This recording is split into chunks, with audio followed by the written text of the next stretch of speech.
मन मंदिरा गजर भक्तीचा।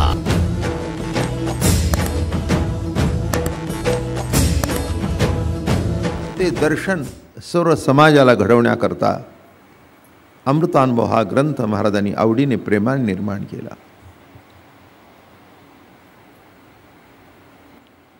पंढरीला गेलो, माझं मला दर्शन झालं, इतपत ठीक आहे, पण मला दर्शन कसं झालं हे लिहून ठेवायची गरज काय?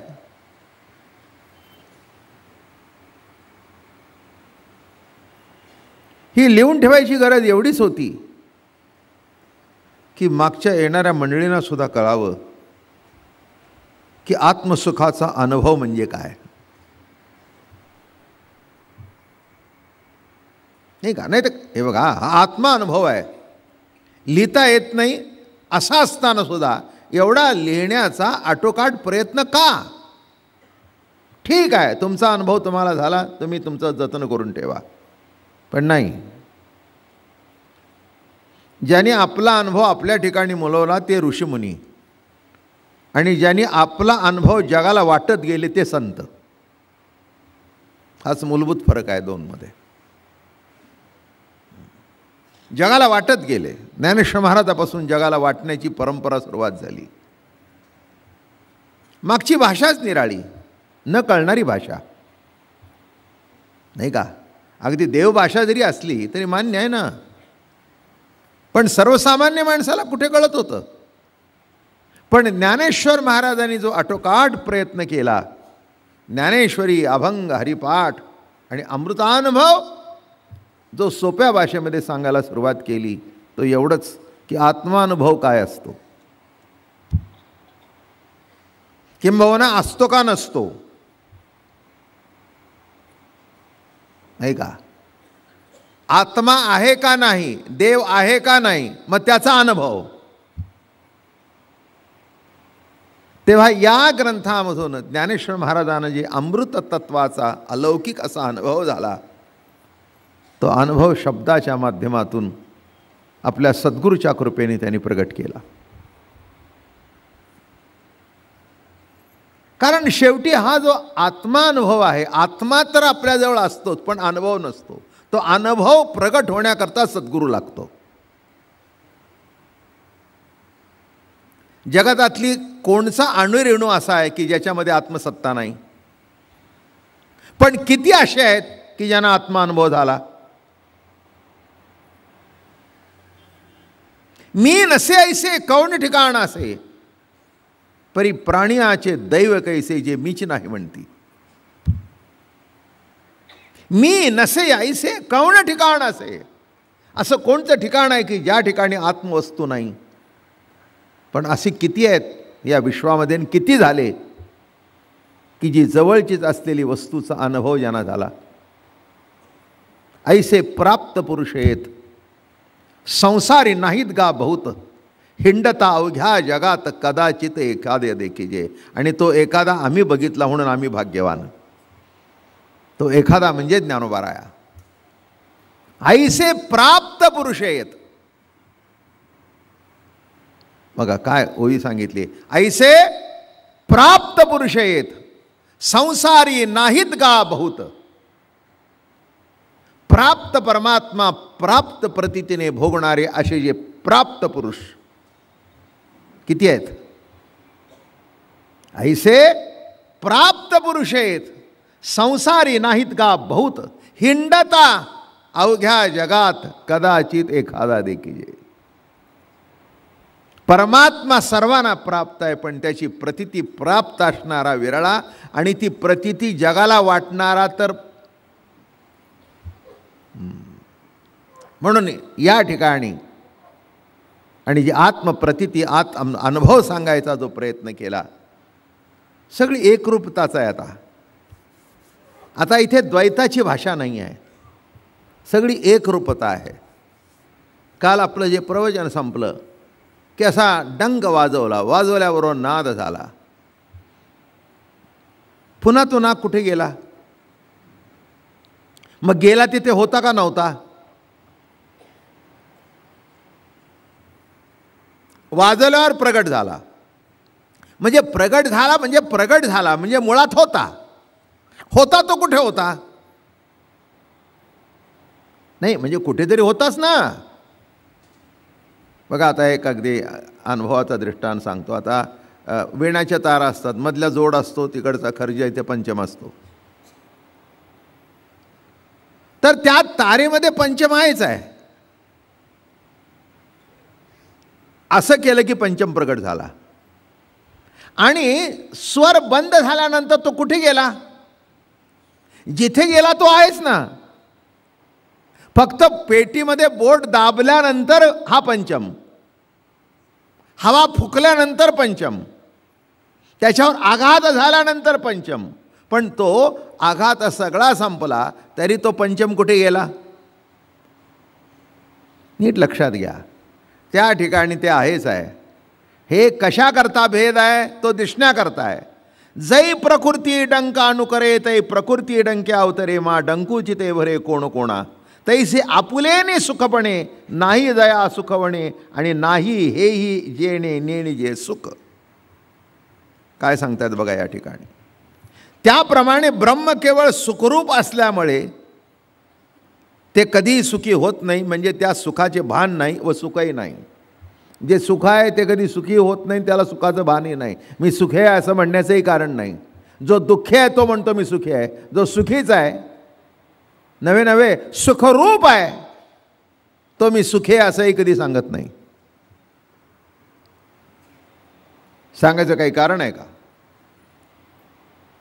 नाही का? हा, त्या अवस्थेमध्ये सांगणं म्हणजे सुद्धा चूक होईल. म्हणून कसं म्हणतायत बघा. तैसे आपुलेने सुखपणे नाही दया सुखवणे. आपल्याला काहीतरी कृती घडते आणि त्याच्यापासून सुख निर्माण होतं. काहीतरी कृती घडते आणि त्याच्यापासून दुःख निर्माण होतं. हे सुख दुःखातीत आहेत. अवस्था कशी आहे? म्हणून सच्चिदानंद शब्द पदत्रयाचं विवरण करताना श्रुतीने फक्त काय नाही ते सांगितलं. दुःख नव्हे ते सुख. आणि नाही हेही जेणे नेणीजे सुख आहे नाहीच्या पलीकडे. आपल्याला आपल्या स्वरूपाचे ज्ञान आहे, कशाला दुसऱ्याला पाहून. तसे आत्म्याला त्याचे ज्ञान आहे का? आत्म्याला त्याचं ज्ञान असण्याचं काही कारण नाही, कारण तो आत्मरूपच आहे, ज्ञानरूपच आहे. ज्ञानरूप असल्यानंतर हे बघा, साखरेला गोडीचं भान आहे का? आता कळेल तुम्हाला.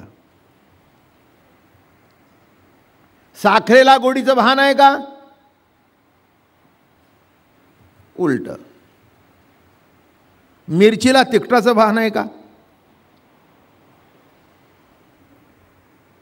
साखर गोड आहे तुम्ही म्हणता, मिरची तिखट आहे तुम्ही म्हणता.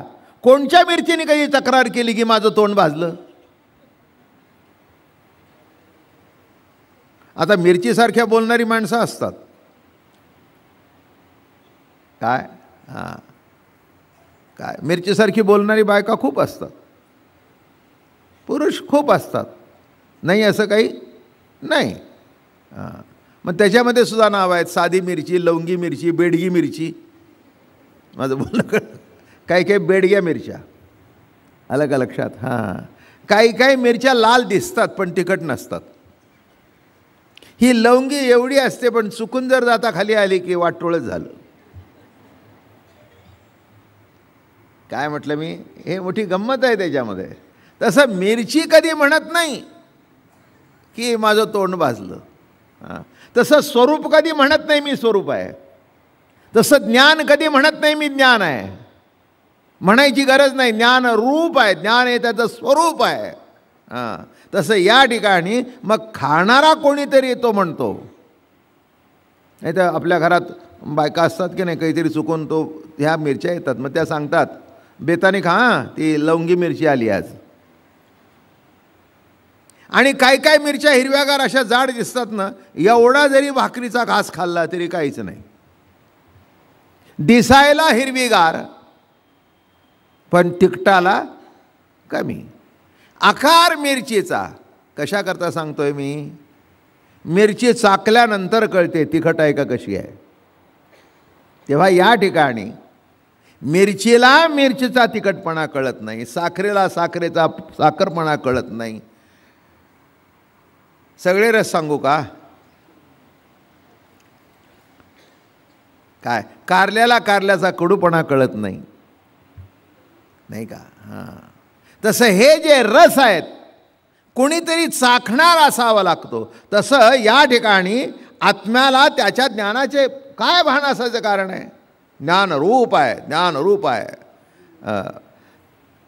मग ते प्रकृतीचे अभावे डंकू तो अडंकू नव्हे, परी अवर्तनेचे न संभवे कोणासी. तैसे सुखमात्र जिजे पूर्ण, तेने सुखी होईल पै कोण. परी सुखापुले सुखपण. जो सुख मात्र आहे तो कोणत्या कृतीने सुखी होईल? जो सुख मात्र आहे, समजून घ्या नीट. ज्ञान मात्र, सुख मात्र, या जो मात्र शब्द आहे ना, हा अमृतानुभवातला वैशिष्ट्यपूर्ण शब्द आहे. ज्ञान मात्र. आत्माची ज्ञान मात्र पाही, ज्ञान मात्र. म्हणजे मात्र शब्दाचा अर्थ असा आहे की याच्या व्यतिरिक्त तिथे दुसरं काही. ज्ञान म्हणजे ज्ञान मात्र, परिपूर्ण ज्ञान. त्याच्या ठिकाणी विक्षेप असण्याचं काहीही कारण नाही. त्याला सांगायची गरज नाही की असं नाही म्हणून असं, नाही का? हे सांगायचं कारण नाही की हे अमके बसलेत आणि हे नाही म्हणून हे बाबा महाराज. सांगायची गरज नाही. काय गरज आहे?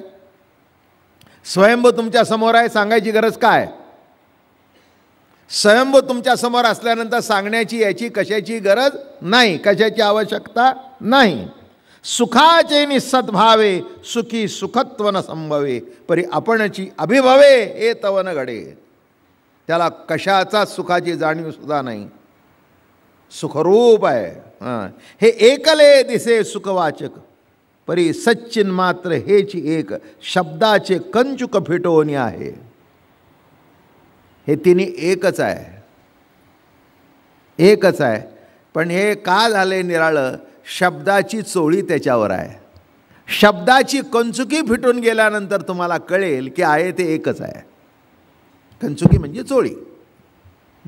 काय? हे शब्दाने प्रगट झालं. काय प्रगट झालं? सत चित आनंद. आता ही शब्द आहेत, ही शब्दाची चोळी त्याच्यावर घातलेली आहे. बघा कसं लिहिलं आहे. शब्दाची कंचुकी फुटवणी आहे, हे शब्दाच्या पलीकडे आहे. सुखा सुख द्वंद्व नाही, एकले सुखचे असे पाहिजे. एक लक्षात घ्या, सुखाला दुःख हे द्वंद्व आहे, सुखाला सुख हे द्वंद्व नाही. काय म्हटलं? सुखाला दुःख हे द्वंद्व आहे. चांगल्याला वाईट हे दंगल आहे, चांगल्याला चांगले हे द्वंद्व नाही. हे नीट लक्षात घ्या. तुम्हाला काय वाटतं? सुखाला सुख नाही. सुख द्वंद्व नाही, एकले सुखचे असे पाही. आता ऐशिया ठाई अभाव कायचा? मग इथून तिथून जर सुखरूप आहे तर त्याचा भाव आणि अभाव दोन्ही नाही. मन मंदिरा गजर भक्तीचा.